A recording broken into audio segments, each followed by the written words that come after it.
J'ai subi l'injustice. Rien ne m'y prédestinait, rien ne l'explique, rien ne pourra le justifier. Avant cette épreuve, je voyais l'injustice comme un problème général lié aux inégalités sociales, lorsque certains n'obtiennent pas ce qu'il leur revient, tandis que d'autres bénéficient, sans raison valable, de beaucoup trop.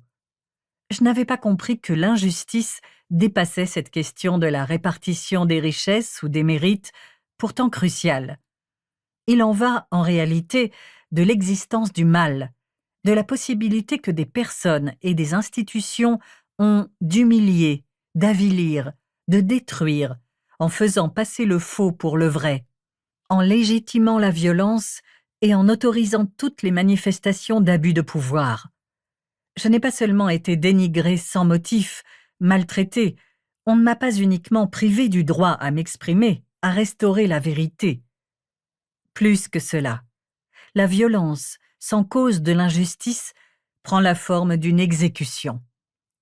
Une mise à mort que j'aimerais dire symbolique, si des années après les faits, je n'étais pas encore tourmentée par ce que j'ai enduré, ainsi que par la tranquille bonne conscience des tourmenteurs. La blessure est irréversible. L'idée de la réparer me paraît presque indécente. Connaître l'injustice, c'est comme être marqué au fer. C'est une blessure qui ne s'efface pas. On n'en ressort jamais indemne. Notre vision du monde s'en trouve irrémédiablement transformée, car l'innocence est pour toujours perdue. Non pas l'innocence qui signifierait que l'on est exempt de toute faute, mais celle qui renvoie à une forme de sereine insouciance, à notre droit à vivre et à exister. La fin de l'innocence. Cette innocence-là est désormais impossible. Le monde est devenu le lieu de la menace et du mensonge. J'emprunte à Racine cette idée que l'innocence peut devenir un poids quand, autour de soi, règne l'injustice impunie. Mon innocence, enfin, commence à me peser. Je ne sais de tout temps quelle injuste puissance laisse le crime en paix et poursuit l'innocence. La philosophe Simone Weil parle quant à elle de virginité.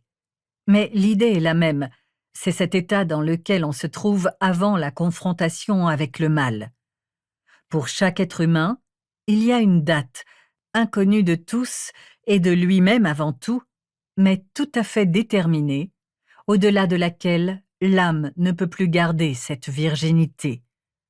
En ce qui me concerne, je connais la date. Elle marque la fin non seulement de ma naïveté, mais de la paix.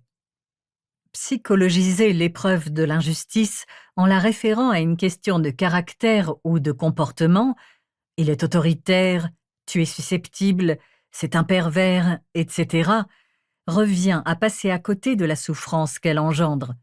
Elle ne blesse pas en surface, elle détruit en profondeur. Elle prive de soi-même et de sa vie. La violence subie, qu'elle soit morale ou physique, empêche à tout jamais d'être celui ou celle que l'on aurait été sans cela.